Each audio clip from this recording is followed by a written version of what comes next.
Welcome back to the channel, guys, and it's been a while since we have uploaded new content in on our channel, and the reason for that was the increasing number of COVID cases in India, because of which I was really mentally stressed and didn't feel like playing Pokemon Go or making the videos for that matter. But yeah, things have picked up really well in the country now, and I really felt like this was the time with the beginning of a new season that I can resume uploading and making content. So if you're new to the channel, then definitely thank you for visiting, and if you are if you are returning viewer, then I again thank you for being there for us, and yeah, and for viewing this video. And I hope with the new season everyone is in safe health, and yeah, I do really hope that everyone is safe and yeah, doing really well. So yeah, it's just that I really wanted to tell you guys what happened since I was not really active on YouTube for a while now. And moving on to the content, in today's video we are featuring a 10-0 streak which we got using Shadow Nidoqueen, and with all the buffs that came along on the poison typing with the new with this new season, I think poison types is really going to do really well, especially Shadow Nidoqueen. I think it's a really good Pokemon now, and yeah, do check out these battles. And before we start with the team composition, if you are new to the channel and if you like our content, don't forget to hit the like and subscribe button. And if you want to join the Battleset Discord server, the link to that is in the description down below. So let's move on to the team composition. The team which I used today was a double ground team, since I was expecting a lot of poison types in the early season, and I managed to make a Mandibuzz during this time, and it's a really bulky Pokemon. It's not a new thing, but yeah, regardless, it's a very bulky Pokemon. So running Snarl, Foul Play and Aerial Ace on the Mandibuzz, and this probably was my first time using Mandibuzz as well, since I made this during this break. And on Nidoqueen we are using Poison Jab, Poison Fang and Earth Power, and using Shadow Boost because I think Shadow will do much better rather than a normal Nidoqueen. And we are using Swampert because of all the Galarian Stunfisk and the Bastardons. So looking at the PV poke rating, the PV poke rating is really good in terms of bulk and safety. The coverage, it's generally not available in the typical ABB line because you are running two Pokemon of basically the similar nature. So yeah, that's pretty much about the team. And sorry if I sound a bit on the lower side today, because it's really the first day. It's been a while. It's been the first day of me uploading the content in a while. So yeah, I hope you enjoy the video and the battles, and without further delays, let's start with the battles to see how the battle goes. Picking up a positive lead in the form of this Hypno and expecting the Hypno to swap on, and they come in with Umbreon, and this was my instinct to swap to Shadow Nidoqueen. I really did not wanted to do that because Mandibuzz really has a decent matchup up against Umbreon as well. But since it's a Shadow Nidoqueen feature video, it's good to showcase it. And I shield the Foul Play because I didn't know how much it will do. But Umbreon again is very spammy, and Nidoqueen is definitely bulky because it took Foul Play really well. And since Umbreon is low enough, I think it's good to go for Poison Fang, because as you can see, it did a lot of damage. Unfortunately, Umbreon was able to get to another charge move, and I shielded that because I want to maintain the matchup. And I will go for Poison Fang straight away because at the time I didn't know how much damage Confusion will do. But Nidoqueen survives at least one Confusion, but couple of Confusions knock it down anyway. And I come in with Mandibuzz now.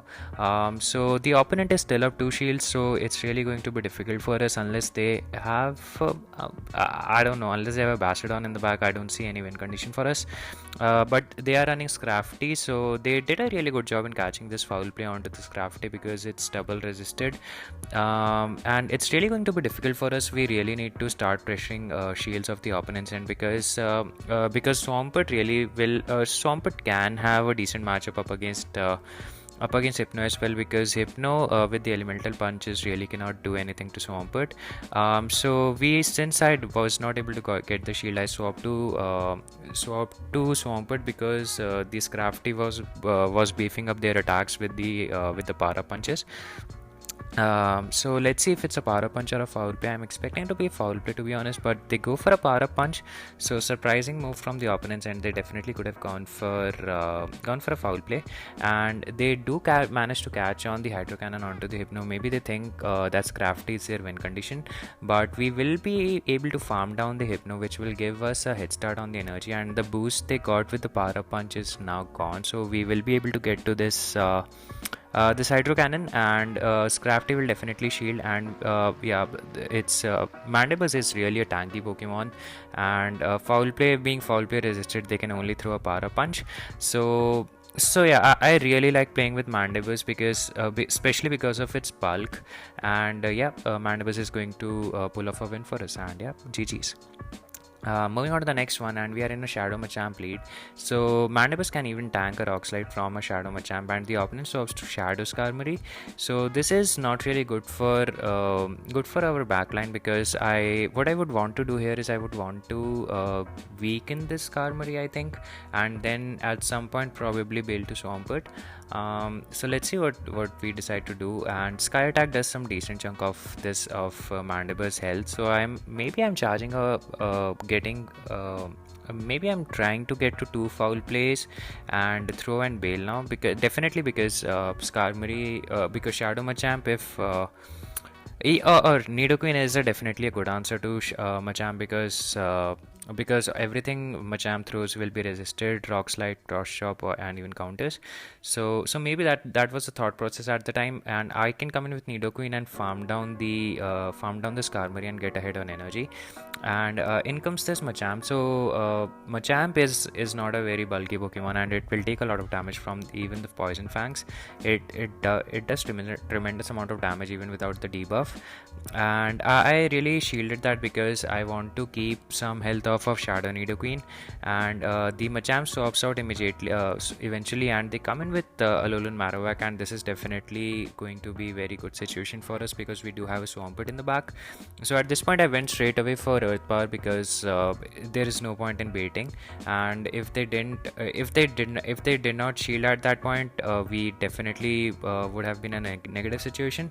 But we get a defense debuff again on Earth Power, and it's not a guaranteed debuff on Earth Power, but still getting that was helpful. But definitely the game was pretty much over without the debuff as well. So yeah, good games. Moving on to the next one, picking up a very positive lead in the form of this Tropius, and it's a Razor Leaf Tropius, so that's even better for this Mandibuzz. So I went for a foul play. Maybe Aerial Ace was the way to go, but yeah, it really doesn't matter, because Mandibuzz has a very dominating matchup up against that Tropius.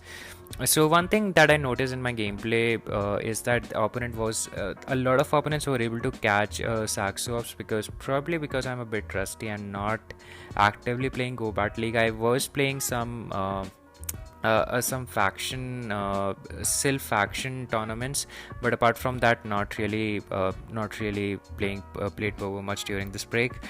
So in comes Azumarill, and we are able to land this Sludge Wave, which is really good for us. But Tropius will just come back in and delete this Swampert, but not before we are able to throw this Hydro Cannon. So this Hydro Cannon will pull some decent chunk off of this Tropius, and now we can come in with Mandibuzz probably. And let's see, maybe trying to run out the switch clock. And yeah, definitely coming in with Mandibuzz and absorb any damage coming in from this Tropius. Most likely it's going to be an Aerial Ace. Surprisingly, they go for a Leaf Blade, and in comes another Alolan Marowak. So this is going to be really good for us, because Mandibuzz resists everything off of this Alolan Marowak. And really, if besides a Fire Blast will just annihilate this Mandibuzz though. But it's too early to be won, and it's either a Bone Club or a Shadow Bone. So they go for a Bone Club, surprisingly, which basically does nothing off of this Mandibuzz. So Mandibuzz will throw a Foul Play, which does some decent chunk of this Alolan Marowak Marowak's health, and since I have a very healthy Nidoqueen in the back, I really don't need to worry about the Tropius as long as I'm able to shield, as long as I have at least one shield. So able to almost snarl down the Alolan Marowak, and I double shield the Mandibuzz at this point because I am already almost at 2 foul plays. So going for an Aerial Ace this time, it's a correct move to go for. So Aerial Ace will be able to grab the shield, and we do have another Aerial Ace ready. So Mandibuzz, I think it's not really my playstyle to play with bulky Pokemons. But yeah, I mean, it's Mandibuzz is really tanky, and I did enjoy playing with it. But not using this anymore because I like playing with hard-hitting Pokemons like Surfist or Shadow Machamp for that matter. So we were in a Galvantula matchup, which was not a good matchup for Mandibuzz. So now we are in Nidoqueen versus Politoed, and Politoed did not shield this Earth Power, which is really good for us because now we can shield this Weather Ball and farm down this Politoed, and this way we will be able to pair the Galvantula up against our Swampert, and they have a Shadow Wick in the back, so this is really good for a Swampert because this way we will be able to pair Mandibuzz if the Shadow Wick even survives. It's crazy the damage coming in from Poison Fang now, and yeah, the game is pretty much over now because we will be able to pressure the shield, and even though Nidoqueen goes down, we do have a very good answer to this Galvantula in the form of the Swampert. So in this lunge will definitely going to debuff us, but we will be able to get to 2 Hydro Cannons, and even with this debuff, I think at this range the Hydro Cannon will knock out. So we are charging all the way up to 2 Hydro Cannons, but the opponent was able to sneak in a lunge. Sneak in a discharge, and I swapped because I wanted to get I wanted the debuff to clear, and the lunge will not really do a lot of damage. And now we do have Aerial Ace ready, so maybe I should have gone for a foul play because it's both the moves are neutral, but anyway, Aerial Ace is able to take down the Galvantula. So yeah, good games. Moving on to the next one, picking up another negative lead in the form of this Alolan Ninetales. So I stayed in a bit just to see what charge move was Alolan Ninetales running, and I think I made a mistake here. I definitely should have come in with Nidoqueen because Nidoqueen will be taking resisted damage from those charms, whereas dealing super effective damage with those poison jabs. But regardless, we will be able to throw this sludge wave which lands, and we are able to win switch advantage as well as the shield advantage. So this is really good for us, and in comes this Vaporeon. So these are quite early battles. I think I used this team when I was level 3 or level 4. So yeah, some Pokemons are not a regular meta Pokemons. So this Vaporeon I think really cannot do anything because unless they are running Last Resort or Hydro Pump for that matter, and comes another Alolan Marowak. So this is like besides Vaporeon, this was a quite common team with Galvantula and Alolan Marowak. So Alolan Marowak again cannot do really anything to us, and I was fearing a Fire Blast at this point, but they went for Shadow Ball. So this is like quite dominating matchup for us now because this foul play will be able to take down the Alolan Marowak, and the Vaporeon cannot really do anything with the Nidoqueen and a Mandibuzz in place. So yeah, definitely good.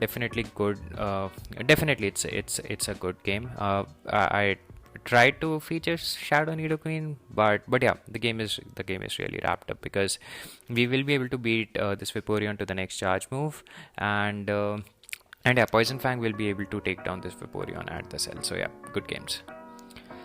So moving on to the next one, up against let's see what we get, and we are up against an Altaria. So Altaria is really a bit of a problem for this team, and whenever I face Altaria in the lead, I thank that I'm seeing it here because in the back it really can be a problem for this team. So Mandibuzz again, the bulk on Mandibuzz really helps, and Altaria with the Community Day move has gotten access to Moonblast, and definitely I forgot at this point that Altaria may run Moonblast because this does massive amount of health, massive chunk of the Mandibuzz health, and we are able to throw this foul play. And now I make a very aggressive swap to Nidoqueen, because Nidoqueen will be able to beat Altaria to the next charge move, and if they really don't shield this, the Altaria will go down. So Altaria goes down, which is really good for us, and in comes the defense from Deoxys. So if they are running Psycho Boost, it's really going to KO, but they are running Rock Slide, and maybe they are running Rock Slide and Thunderbolt, both of which are resisted, and I go for Earth Pass straight away because defense Deoxys is not likely to shield earlier on. So at this point, since they threw the Rock Slide earlier on, I shielded this one because now I can really farm down even if it's a Psycho Boost. And the opponent makes a swap. I think it's a Galarian Stunfisk. I saw a Mud Shot coming in, or it's a Meganium. So this is not really looking good for us because Meganium really is a problem for the Swampert, especially since Nidoqueen is quite low. So at this point, if I did not shielded that. If I had shielded that, the Meganium really would have. The Swampert was just one Frenzy Plant away. So at this point, I thought that it was a lost game, but you'll see my opponent making a very bizarre play. So they do not shield. I shield the Frenzy Plant and I go for a bait, and the opponent shields, which is really good for us because now I can go for a Sludge Wave. But I think the opponent was really very close to a charge move. I'm not sure why they did not throw, but yeah. I think they must have been. They must be trying to farm us down, but yeah. Regardless, it's a good game. So moving on to the next one, picking up another negative lead in the form of this Lapras, because Lapras will be doing super effective damage with the Ice Shards, but it's too early to be an Ice Beam, so definitely it's going to be a Surf. So they go for a Surf, which does some decent amount of health of the Mandibuzz. So we are going for a foul play. Let's see how much damage will this foul play do. So I make a very aggressive swap to Nidoqueen, and the opponent takes on this Poison Fang, and a lot of players that do not know how much time it does take to get to a Poison Fang, and they swap into Wigglytuff surprisingly, because Wigglytuff will just get farmed down. Maybe it was a misstep.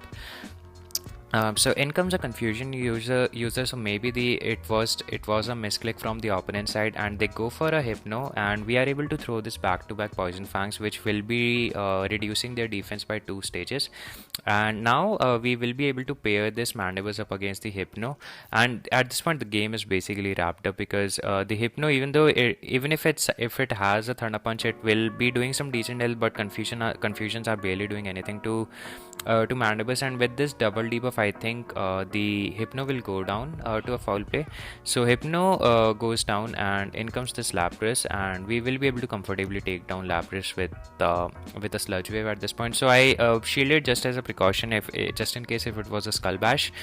So the Lapras throws another charge move, and I again shielded that. There is no point in flexing, especially when there is a luring Skull Bash, luring risk for Skull Bash, which will do massive amount of damage and boost the Lapras defense. But Sludge Wave will be able to take down the Lapras comfortably, and we are able to pull off this one as well. So yeah, good games.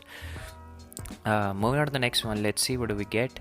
And we are in a Jellicent lead, so picking up a positive lead this time around, and the opponent immediately swaps to Bastiodon, which is really good for us because we can pair the Swampert up against the Bastiodon. And the reason I did not come in with Nidoqueen at this point, because Swampert is really basically useless up against that Jellicent, because everything Swampert throws will be resisted. And that's the reason I come in with Swampert instead of the Nidoqueen. And I want to reduce a lot of health of Swampert. I do not want to carry a lot of health, since Jellicent is really a very big wall to Swampert, especially since we are not running Earthquake. So I go for Hydro Cannon, because Hydro Cannon will probably do more than Sludge Wave, despite being both of the moves being resisted.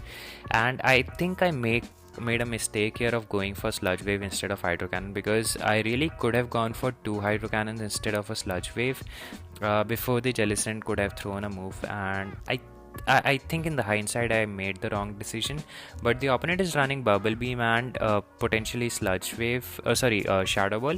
So in comes this Beedrill, and Beedrill will be taking on this foul play, and Beedrill, not being a very squishy Pokemon, would have taken a lot of damage. So this definitely could be a drill run which will do massive amount of damage, especially coming in from a Shadow Beedrill instead. Shadow Beedrill.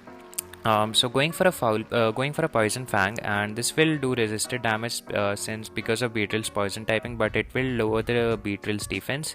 And at this point, I can safely shield this charge move, even if it's a Fell Stinger or X-Scissor. We would have been able to farm down, and now this Jellicent will be taking this Earth Power to the face, and Earth Power is no joke. It does massive amount of damage, and especially the Nidoqueen gets a stab off of it as well. So yeah, good games.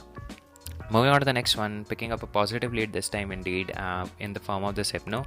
Let's see what the opponent decide to swap into. The opponent surprisingly staying in. Maybe they want to land a Thunder Punch and bail, but the confusions are barely doing anything because I think it's double resisted. So no need to shield. The Thunder Punch will not do a lot of damage. So Hypno is surprisingly staying in. Maybe they want to just sack their Hypno and come in with something like a Charmer maybe. So they shield, which is quite a surprising play. But since it's early season battles, I'm not expecting very high play at this point of time. But yeah, trying out Shadow Nidoqueen is definitely good. And I shield this charge move because I think I can farm down the Hypno completely and or not. And undercharging this. So let's see if the opponent let go of their Hypno, and in comes the Azumarill. So I definitely do not want Azumarill to get a lot of energy, because Azumarill with energy can really be a problem. So I make a very aggressive swap to Nidoqueen, and they come in with Scrafty, which is really good because Nidoqueen will be taking resisted damage with those counters as well as the power up punch. We do need to watch out for a potential foul play.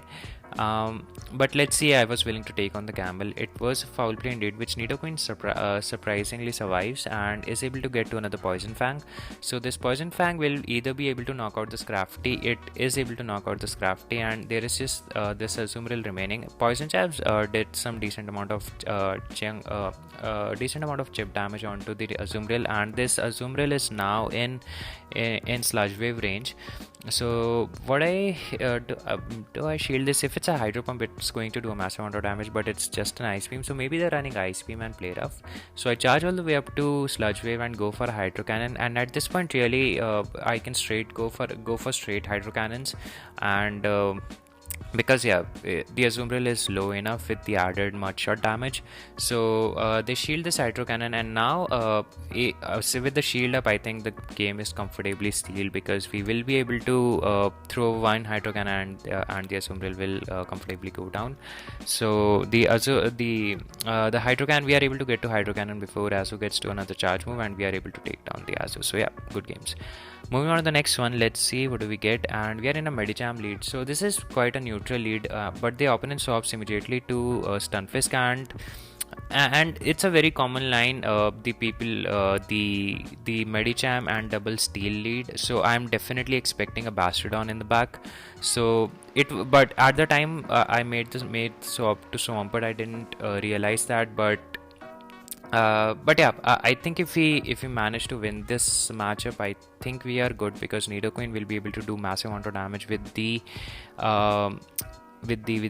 Earth Power, and in comes this Medicham, and Medicham really cannot look to farm a lot of energy, because Swampert is indeed a very spammy Pokemon and will be able to spam those Hydro Cannons, and the Hydro Cannon eventually will chunk away at this Medicham. So they go for a Power Punch, which is really good, and this maybe we will be able to get to another Hydro Cannon. Definitely yes. So going for the Hydro Cannon, and since they are running Power Punch, there is a high chance that they are running Power Punch and Psychic. So if they are running this moveset, it's really going to be good for the Mandibuzz, because Mandibuzz will really do well if they are running Psychic. So they go for a Power Punch, so this probably indicates that they are running Psychic. So definitely expecting it to be a Power Punch, but with Mandibuzz's bulk, you definitely do not want to shield the first charge move, even if it's a boosted boosted Ice Punch. So going for another Aerial Ace, and this Aerial Ace will be able to knock down the Medicham, and surprisingly they shielded their Medicham, and now they come in with Bastardon, which is paired up against this Nidoqueen. So I go straight away for Earth Power, and this is probably one of the disadvantage of using Earth Power over Earthquake, that Earth Power does not KO from that range, especially since poison jabs are double resisted. So this is something that you definitely would want to watch or keep in mind when you're playing with Nidoqueen, especially up against something like G-Fisk or Bastiodon, that both the charge moves that Earth Power is not going to KO. So that's it for this video, guys, and I hope you enjoyed this, and I'm sorry if the voice was a bit too low, or the commentary was on the low pitch side, but I'll try to post regular content from now on. And thank you for staying with us again, if you are still subscribed, and if you are viewing this video, and until next time, peace.